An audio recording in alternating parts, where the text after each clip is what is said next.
Hello and welcome to our climate change presentation.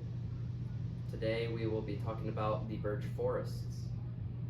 As you can see in our birch forest that is on fire, we have our abiotic and biotic factors. The most notable biotic factor in a birch forest is the trees, which were standing strong until they were on fire, and birds. Then some abiotic factors are the soil. The soil is really dry, which is obviously not helping that the trees are being burnt. Yeah, it's not a good situation down in the birch forest right now. They're being destroyed by fires. And that is your fault. Yeah.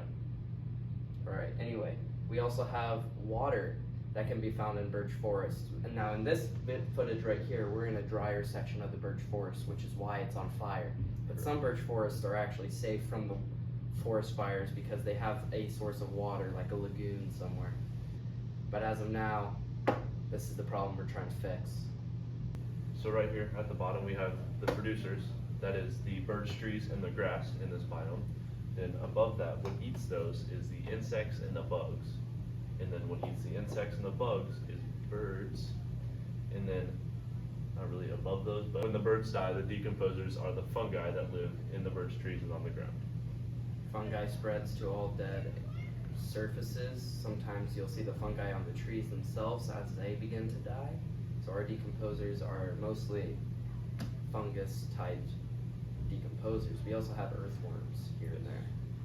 Also, our main producer is the sun. Oh, obviously the sun. And then the trees. And then the trees that are still burning, which is obviously still not good. So. Which is not good because our ecosystem is actually, if we wipe all of that off, we are actually seeing a loss of balance in our ecosystem. Yes. As we are not having enough producers to feed our animals that called that place their lovely abode prior to the fires.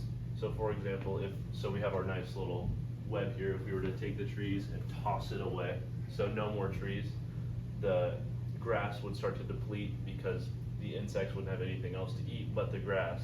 So the grass would deplete, then once the insects started dying out because there was no grass, birds would deplete, then once the fungi doesn't have anything to decompose, there would be no fungi. It would just be a whole mess of an ecosystem. Then you begin to see the earth become this fiery wasteland that is being displayed here. Yes. This is like our prediction for the next 2 centuries.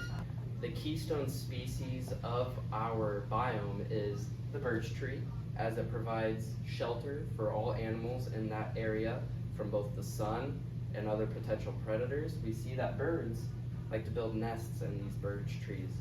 That sadly, due to our carbon footprint on this earth, we are not seeing as many around, which means we are actually seeing a lot of extermination of our natural species.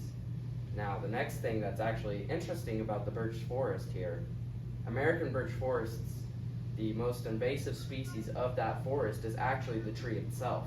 Birch is from the European side of the globe. As you can see, it does not quite fit in with the natural prospects of the land, which is actually ironic that we're seeing them being exterminated at this rate with forest fires. Even though they're so important to the land here for our animals, we're seeing them die out and becoming no more. What do you want to say about that, Gus? Well, I think with the birch tree being the keystone organism in this biome, that if these are being wiped out, all of these environments and all the biomes with the birch trees will then start to deplete, and that'll really change all life on the earth, which is obviously not good because, like we said earlier, the earth will end. Our prediction for not really soon, but eventually it'll look like this awful, hellish place. No one wants to live there. No one wants to live here. No one will. So start driving Teslas. Yes. Go electric, please. No one will be able to live here. This is just bad. So don't be like these. Bad news blues. Yeah. Don't be like these people up here in the corner that are walking around. Yeah, those people, they're not even really, They have no conscience. They're just not there. They're literally like, whatever, that's the only life form that's left. And It's literally the chimpanzee. So, we don't want to end up in this position here. we got to think of some solutions for this problem. So we've already listed one solution for this problem, which Tesla. is the Tesla vehicle. Elon Musk came in clutch. I think he's trying to save our carbon emissions while he's trying to put a rocket in space, you know, like I Yep. think he undid really some of did. his good stuff that he did with that rocket, you know, all of the emissions he did to put a car in space, but you know, he's doing his best, okay? He's doing his best. He's trying to put us on Mars, because apparently, we obviously we won't be able to live here anymore.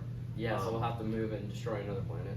Some other ways we could really try to deplete our carbon footprint is try to recycle more, try to burn less plastic if you can, just try to be more knowledgeable, buy less plastic water bottles that are disposable, though we don't need those, just get a water bottle, you know? We There's could many- also see other forms of recycling in our factories. As you can see in this factory right here, it is actually in California, this factory that I'm displaying here. And as you know, California is also on fire. And Yeah. this factory right here, so many carbon emissions that it's unnecessary. It's horrible. Like, we don't need this going into the air and destroying our ozone and getting more sun rays onto our forests. What we need to do is make it eco-friendly by having renewable resources that reuses this energy and does not allow it to escape out into our atmosphere. I agree with that. If you want to stop these terrible forest fires that have been going on for the past centuries, I want to stop the forest fires. How do I do it? you have to invest in solar power.